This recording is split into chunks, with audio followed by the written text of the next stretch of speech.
Break के बाद आप सभी का स्वागत है। चार धाम यात्रा आज से शुरू हो रही है। आज गंगोत्री और यमुनोत्री धाम के कपाट खुलेंगे। मां गंगा की डोली भैरव मंदिर पहुंची और इस मौके पर उत्तराखंड के मुख्यमंत्री पुष्कर सिंह धामी दोनों धाम में मौजूद रहेंगे। आज पूरे विधि विधान के साथ सुबह 10:30 पर गंगोत्री धाम के कपाट 6 महीने के लिए खोल दिए जाएंगे। और आपको ये बता दें कि इससे पहले कल उत्तरकाशी के मुखबा से मां गंगा के उत्सव डोली गंगोत्री के लिए रवाना हुई। मुखबा मां गंगा का शीतकालीन प्रवास है और कल यहां से मां की डोली रवाना हुई। आज यमुनोत्री धाम के कपाट भी श्रद्धालुओं के लिए खोल दिए जाएंगे। मां यमुना की शीतकालीन प्रवास खरसाली से सुबह 8:28 पर शनिदेव की डोली यमुना की उत्सव के डोली के साथ यमुनोत्री धाम के लिए रवाना होगी और फिर डोली के यमुनोत्री पहुंचने के बाद 11:55 पर यमुनोत्री धाम के कपाट श्रद्धालुओं के लिए खोल दिए जाएंगे। बद्रीनाथ धाम के कपाट 4 मई को खुलेंगे तो 2 मई को केदारनाथ धाम के कपाट खुलेंगे।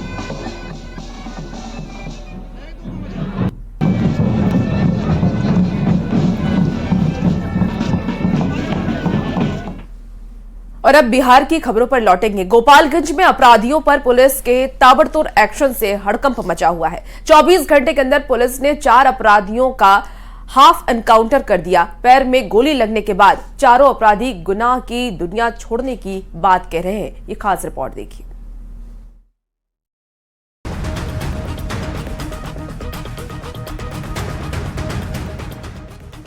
अपराधियों के खिलाफ गोपालगंज पुलिस के एक्शन से अपराधियों में हड़कंप मच गया है।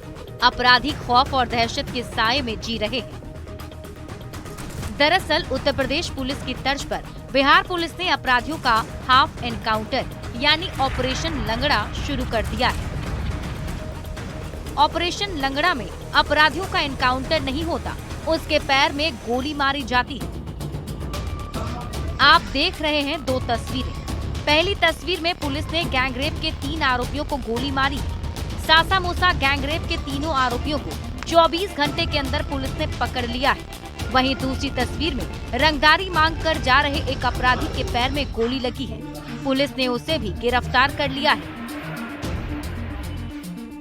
दरअसल गोपालगंज के सासा मूसा स्टेशन पर यूपी की युवती के साथ हुए गैंगरेप के मामले में अपराधियों को गिरफ्तार करने गई पुलिस और अपराधियों के बीच मुठभेड़ हुई।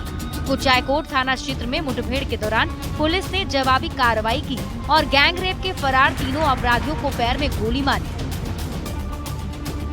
पुलिस ने अपराधियों के पास एक देसी कट्टा, रिवॉल्वर और कारतूस बरामद किया है। गोपालगंज में पुलिस का अपराधियों के साथ एक और मुकाबला हुआ। मीरगंज के सवरेजी गांव के पास पुलिस और रंगदारी वसूल कर भाग रहे अपराधियों के बीच मुठभेड़ हुई। इस दौरान एक अपराधी को पैर में गोली लगी। गैंगरेप और रंगदारी मांगने के मामले में अलग अलग जगहों पर पुलिस एनकाउंटर में 4 अपराधी जख्मी हुए हैं। अपराधियों ने गैंगरेप जैसी घटना को अंजाम देकर खुद को अफसोस जाहिर किया है और फिर ऐसा नहीं करने की बात कह रहे हैं। लड़की को छेड़खानी की है तो इसके लिए अब गलती नहीं होगा। आज से गैंगरेप किया था तीनों मिलकर? जी। कौन कौन तुम्हारे साथ थे? करीमान, सोनू, अभिषेक। लड़की की गिरफ्तार किया। लड़की को उठा के ले गया। क्यों ले गया था? ऐसा ही। अफसोस है कि भाई गलती किए हैं? हाँ। अफसोस है? फिर करेगा इस तरह की चीज? नहीं। हम मीरगंज के सोनार से रंगदारी मांगे थे। कितना? 50,000। फिर क्या वो आया और 100 लोग आए तो हमारा जो साथी था वो हमें बोला जाओ। हम गए तो क्या कहते हैं 100 लोग पकड़ने लगे तो फिर हम डर के मारे 2 फायर किए। ठीक है, तो 100 मारे तो फायर लग गया। गोपालगंज में पुलिस के ऑपरेशन लंगड़ा से अपराधियों में खौफ का माहौल है। पुलिस ने अपराधियों के पैर में गोली मारकर कड़ा संदेश दिया है। पुलिस की इस कार्रवाई से साफ हो गया है कि अपराध करोगे, गोली चलाओगे तो बचोगे नहीं। न्यूज़ 18 के लिए गोपालगंज से गोविंद कुमार की रिपोर्ट। बिहार में अपराधियों में खाकी का खौफ खत्म हो गया है। नालंदा में अपराधी पुलिस पर भारी पड़ गए हैं। अपराधियों ने अंधाधुंध फायरिंग कर अपराधियों को पुलिस के कब्जे से छुड़ा लिया है। ये खास रिपोर्ट देखिए। अपराधियों में खाकी का नहीं है खौफ।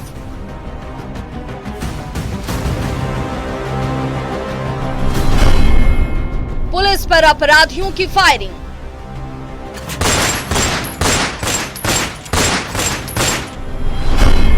अपराधी को पुलिस के कब्जे से छुड़ाया। बिहार में बदमाशों के हौसले बुलंद हैं। अपराधी पुलिस पर फायरिंग करने से भी बाज नहीं आ रहे। ये तस्वीर है नालंदा के इस्लामपुर इलाके की। पुलिस ने यहां अपराध की साजिश रच रहे एक बदमाश को गिरफ्तार किया, लेकिन अपराधियों के हौसले देखिए। अपराधियों ने ताबड़तोड़ गोलीबारी करते हुए गिरफ्तार अपराधी लाल बहादुर शाह को पुलिस के कब्जे से ही छुड़ा लिया। बताया जा रहा है कि इस दौरान दोनों तरफ से करीब 30 राउंड फायरिंग हुई, लेकिन अपराधी अपने मंसूबे में कामयाब रहे। अपराधियों के अंधाधुंध फायरिंग में एक दारोगा और सिपाही बाल बाल बच गए। घटना के बाद कई थानों के पुलिस और सीनियर अधिकारी मौके पर पहुंचे। अपराधियों की गिरफ्तारी के लिए इलाके की घेराबंदी कर तलाशी अभियान चलाया जा रहा है, लेकिन इस घटना से कई सवाल उठ रहे हैं। इस घटना ने पुलिस के दावे की पोल खोल दी है। सवाल ये कि क्या बदमाशों में पुलिस का खौफ नहीं है? गिरफ्तार आरोपी को बदमाश कैसे छुड़ा ले गए? क्या पुलिस पूरी तैयारी के साथ नहीं पहुंची थी? बार बार ऐसी घटनाओं से पुलिस सीख क्यों नहीं ले रही? फायरिंग करने वाले अपराधियों की गिरफ्तारी कब होगी? न्यूज़ 18 के लिए नालंदा से अभिषेक कुमार की रिपोर्ट।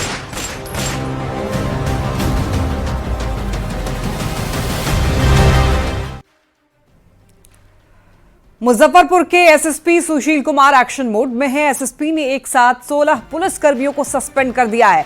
पहले सरैया थाना के 3 एसआई और 4 चौकीदारों को काम में लापरवाही बरतने पर सस्पेंड किया गया। वहीं पुलिस लाइन में तैनात वैसे 9 पुलिस कर्मियों को भी सस्पेंड किया गया है, जो कि बीते काफी समय से गायब चल रहे हैं। ज्यादा जानकारी दे रहे हैं संवाददाता प्रियांक सौरव। पुलिस लाइन में 9 एसआई से लेकर के कांस्टेबल तक रैंक के जो पदाधिकारी और कर्मी हैं, कई दिनों से फरार है, लंबे समय से फरार है, जिनको लगातार हम लोग नोटिस भेज रहे थे वापस आने के लिए, जो कि वापस ज्वाइन करने के लिए, लेकिन वो पदाधिकारी या कर्मी नहीं आए हैं, जिसके कारण से 9 लोगों को सस्पेंड किया गया और उनको विभागीय कार्रवाई की जा रही है।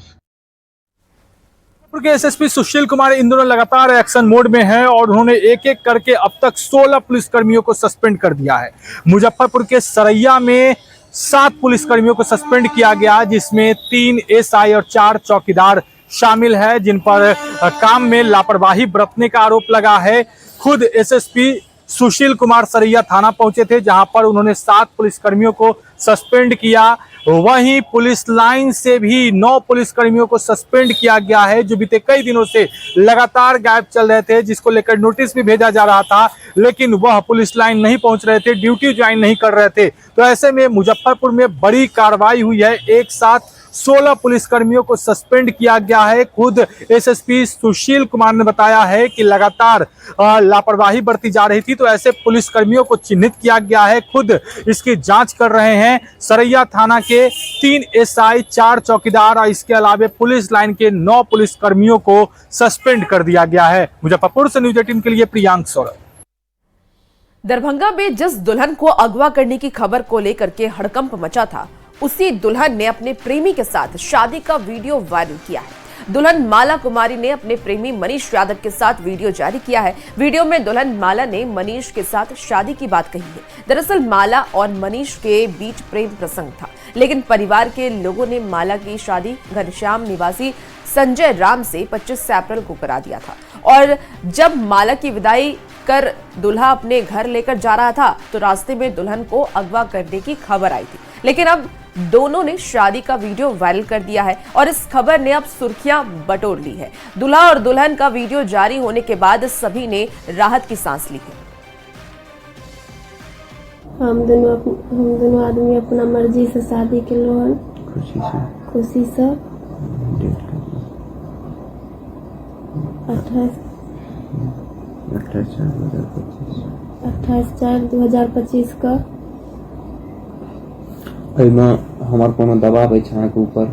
नहीं, कोनो दबाव नहीं। अहाँ के परिवार जे हमरा ऊपर आरोप लगा रहल अछि कि मनीष कुमार यादव जे गंगापुर के निवासी अछि, वो हमरा लड़की का अपहरण करने अछि, हम अहाँके अपहरण करने छी। नहीं, ई सब झूठ बात बजे छे, फसावे छे।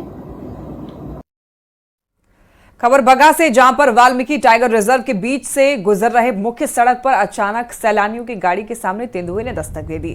तेंदुआ जंगल से निकलकर सड़क के पार कर दूसरी तरफ जंगल में जा रहा था और इसी दौरान सड़क से गुजर रहे लोगों ने इस पल को अपने कैमरे में कैद कर लिया।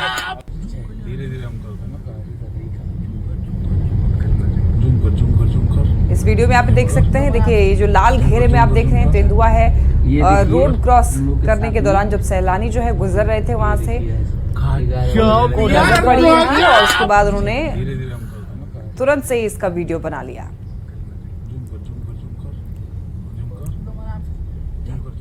सासाराम के अमरा तालाब से अगवा किराना कारोबारी सूरज शाह को पुलिस ने नासरीगंज से बरामद किया है। आपको बता दें कि किडनैपर परिजनों से 50 लाख की रंगदारी मांग रहे थे। पुलिस ने व्यवसायी को रिहा कराते हुए 7 अपहरणकर्ताओं को गिरफ्तार किया है और इनके पास से एक देसी दुलानी कट्टा और 2 कारतूस के साथ ही कैश भी बरामद किया गया है। महज 4 घंटे के भीतर पुलिस ने मामले का खुलासा कर दिया है।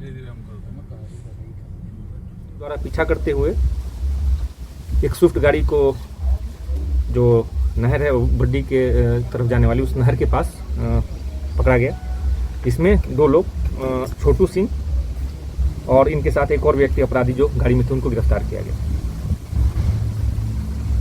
छोटू सिंह के अलावा इस कांड में जो लोग थे उनके बारे में उसके द्वारा बताया गया और इनके ही निशानदेही पर जो अपहृत है उनको नासरीगंज थाना अंतर्गत एक गांव है पडुड़ी, वहाँ पे एक सुनसान इलाके में घर में छुपाकर रखा गया था। इनकी निशानदेही पर ही हम सबके द्वारा एक टीम बनाकर छापेमारी। खबर बगा से, जहां पर एक चीनी मिल में काम कर रहे मजदूर की ऊंचाई से गिरने के कारण मौत हो गई। मजदूर वेल्डिंग का काम कर रहा था। उत्तर प्रदेश के सहारनपुर का रहने वाला था मजदूर और अपने साथियों के साथ में यहां पर काम करने के लिए आया था। पुलिस पूरे मामले की अब जांच कर रही है। सर में काफ़ी गंभीर चोट आई थी। हॉस्पिटल रीजन में उनका लैस्ट्रेशन था और हेमाटोमा बना हुआ था और स्थिति काफ़ी नाजुक थी। हम यहाँ फर्स्ट एड करने के बाद बेतिया के लिए रेफ़र किया गया था, बट रास्ते में उनकी मृत्यु हो गई। और खबरों में अब आगे बढ़ेंगे। आपको बता दें कि कोरोना के बाद लगातार हार्ट अटैक के कई घटनाओं के बाद डॉक्टर भी अब हैरान हैं और इसे खतरनाक संकेत बता रहे हैं। प्रसिद्ध कार्डियोलॉजिस्ट और कार्डियोलॉजिकल सोसाइटी ऑफ इंडिया के एग्जीक्यूटिव मेंबर डॉक्टर बीवी भारती ने इस पर चिंता जाहिर करते हुए कहा कि कोविड के बाद वैसे युवा ज्यादा हार्ट अटैक के शिकार हो रहे हैं जिनमें पहले से ना तो बीपी और शुगर की बीमारी रही है। इसकी सिर्फ वजह कोविड है, क्योंकि कोविड वायरस ने सिर्फ लंग्स को प्रभावित नहीं किया है बल्कि पैंडेमिक के दौरान एंडोथेर्मिकल और दूसरे जो टिश्यू है उसे भी प्रभावित किया है, जिससे अब स्ट्रोक बढ़ने लगा है। कार्डियोलॉजिकल सोसाइटी ऑफ इंडिया के एग्जीक्यूटिव मेंबर डॉक्टर बीवी भारती से बातचीत की न्यूज 18 संवाददाता रजनीश कुमार ने। क्या लग रहा है जिस प्रकार से कोरोना के बाद देखा जा रहा है कि युवा भी 25 साल से लेकर 35 साल के चपेट में आ रहे हैं और बैठे बैठे उनकी मौत हो जा रही है, हार्ट अटैक की संख्या बढ़ रही है, क्या कहेंगे? इसमें एक बहुत बड़ा जो फैक्टर है वो वायरल इन्फेक्शन था, जो कोविड वायरस था जी। पहले तो सोचा गया कि केवल वो लंग को इन्वॉल्व करता है, लेकिन उसमें जो पैथोफिजियोलॉजी इस समय जो डाटा है उसमें ये देखा कि एंडोथेलियम और अदर टिश्यू को भी प्रभावित करता है।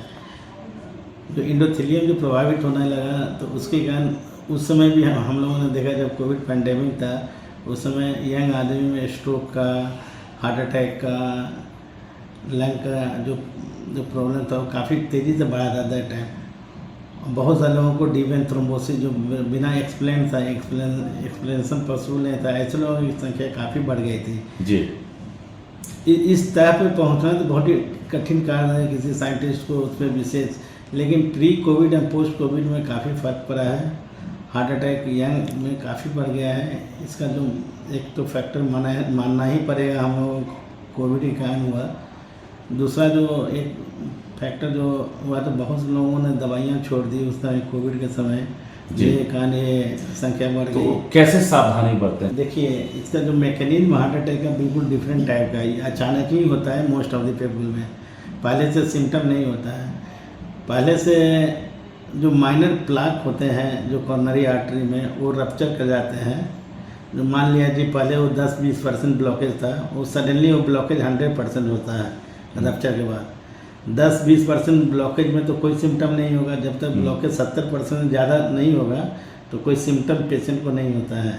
इसलिए जो ब्लॉकेज कम है, जैसे जो 50% 70% कम है, तो वो तो एसिम्टोमेटिक केस होते हैं, उसमें तो कुछ नहीं होता। मरीज को भी नहीं पता है कि हमको ब्लॉकेज है जी, लेकिन सडनली मरीज को हार्ट अटैक हो सकता है। साथ डॉक्टर बीवी भारती कार्डियोलॉजिस्ट थे जिन्होंने महत्वपूर्ण जानकारियां दी है कि किस प्रकार से कोविड से पहले और कोविड के बाद लोग जो है हार्ट अटैक की चपेट में आ रहे हैं, और निश्चित रूप से खान पान से लेकर जो उनकी दिनचर्या है उसमें अब काफ़ी बदलाव करने की जरूरत है, क्योंकि सिर्फ ब्लड प्रेशर के मरीज और डायबिटीज वाले मरीजों को डर नहीं है, बल्कि जो स्वस्थ लोग हैं उन्हें भी पूरी तरह से सावधानी बरतनी चाहिए। रजनीश कुमार, न्यूज़ 18 पटना।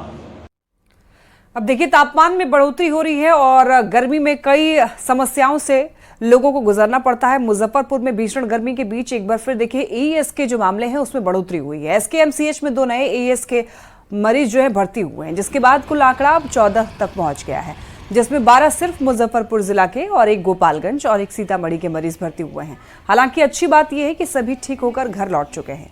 13 मरीजों को डिस्चार्ज कर दिया गया है। मुजफ्फरपुर के बोचहां के एक मरीज बिना डॉक्टर के आदेश के चला गया, हालांकि उसकी स्थिति भी ठीक है।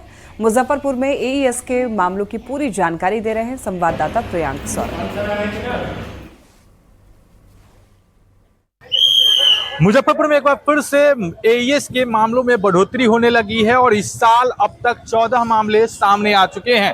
हालांकि इसमें 12 मामले सिर्फ मुजफ्फरपुर जिला के अलग अलग प्रखंडों के हैं, वहीं 2 मामले, एक गोपालगंज और एक सीतामढ़ी का है। यानी इस साल अब तक एईएस के 14 मामले एसकेएमसीएच पहुंचे। हालांकि सबसे अच्छी बात यह रही कि सभी बच्चे स्वस्थ होकर घर लौट चुके हैं। 13 बच्चों को डिस्चार्ज कर दिया गया, उनका वो स्वस्थ हो गए तो उन्हें डिस्चार्ज कर दिया गया। वहीं एक बच्चा जो कि मुजफ्फरपुर के बोचा का था, उसे लामा घोषित किया गया, यानी वह बिना डॉक्टरी सलाह के स्वस्थ होकर चला गया। हालांकि लिव अगेंस्ट मेडिकल एडवाइस जिसे कहा जाता है लामा, तो इसको लेकर भी फॉलोअप डॉक्टरों ने किया और उस बच्चे की भी हालत जो है वह ठीक है, यानी सभी बच्चे स्वस्थ हैं। तो मुजफ्फरपुर में अब तक 14 मामले एईएस के आए हैं, जिसमें 2 मामले दूसरे जिले के हैं। वहीं सब इसको लेकर लगातार जिला प्रशासन और स्वास्थ्य विभाग जो है अलर्ट मोड में है। लगातार इसके लिए गांव-गांव जाकर जागरूकता फैलाई जा रही है, संध्या चौपाल लगाए जा रहे हैं और अस्पतालों में इसको लेकर तैयारी पहले से पूरी कर ली गई है। मुजफ्फरपुर से न्यूज़ 18 के लिए प्रियांक सौरभ। खबर अब भागलपुर से है, जहां तिलका मंझी थाना पुलिस ने जब्त गाड़ियों को सड़क पर लगाकर छोड़ दिया है, जिसके कारण यहां से गुजरने वाले लोगों को काफी ज्यादा परेशानी हो रही है। न्यूज़ 18 संवाददाता विकास कुमार सिंह की एक खास रिपोर्ट देखिए। में भागलपुर जिला प्रशासन ने अतिक्रमण के खिलाफ जमकर कार्रवाई की है। शहरी क्षेत्र के कई इलाकों में सड़क किनारे फुटकर विक्रेताओं के दुकान पर बुलडोजर भी चलाया गया है। लेकिन हम आपको तिलका मांझी थाना के समीप की तस्वीर दिखा रहे हैं कि देखिए ये तिलका मांझी थाना है और नाक के नीचे ये अतिक्रमण किया गया है। विभिन्न कांडों में लंबित जब्त ये गाड़ियां सड़क पर खड़ी कर दी गई है। आने जाने वालों को भी काफी असुविधा होती है, खासकर इस ओर कई सारे निजी अस्पताल हैं, ऐसे में खासकर एम्बुलेंस को भी आने जाने में परेशानी होती है। गाड़ी क्यों खड़ी की थी आपने 10 मिनट से? क्योंकि रोड जाम है। क्यों जाम क्यों है? देखते नहीं है, साइड में दोनों तरफ से हाँ लगा हुआ है, गाड़ी लगी हुई है, खींचा हुआ गाड़ी। दिक्कत हो रही है? बिल्कुल दिक्कत हो रही है। क्या नाम हुआ आपका? अनंत कुमार। कहाँ आए थे? हॉस्पिटल स्मृति हॉस्पिटल आए थे, किसको दिखाने के लिए? वाइफ को। वाइफ को। चलिए इस और तस्वीर देखिए कि ये सभी गाड़ियां, ये एटीएम मशीन है और एटीएम मशीन के ठीक मुख्य गेट पर ये गाड़ियां खड़ी कर दी गई है। हाल के दिनों में भागलपुर जिला प्रशासन ने अतिक्रमण के खिलाफ जमकर कार्रवाई की है, लेकिन प्रशासन को यह तस्वीर नजर नहीं आ रही है। मुख्य सड़क पर भी कई सारे गाड़ियों को खड़ा किया गया है और संबंधित विभाग के अधिकारी 24 घंटे में 36 बार इस ओर से गुजरते हैं, लेकिन उनकी नजर नहीं पड़ रही है। अब देखने वाली बात होगी कि जवाबदेही जिम्मेदार तय करते हैं या फिर अतिक्रमण का दायरा और बढ़ाया जाता है। विकास कुमार सिंह, न्यूज़ 18 भागलपुर। खबर दानापुर से छावनी परिषद ने अतिक्रमण के खिलाफ बड़ा अभियान चलाते हुए बुलडोजर कार्रवाई की है। पीपा पुल मोड़, पैराडाइज रोड, शिव मंदिर मार्ग, +2 बलदेव उच्च विद्यालय और बीबीगंज रोड सहित कई जगहों से अतिक्रमण हटाया है। एक स्कूल से मिली शिकायत के बाद ये कार्रवाई की गई और 10 से ज्यादा अस्थायी दुकानों को हटाया गया। अतिक्रमणकारियों को कार्रवाई जारी रखने की चेतावनी दी गई है।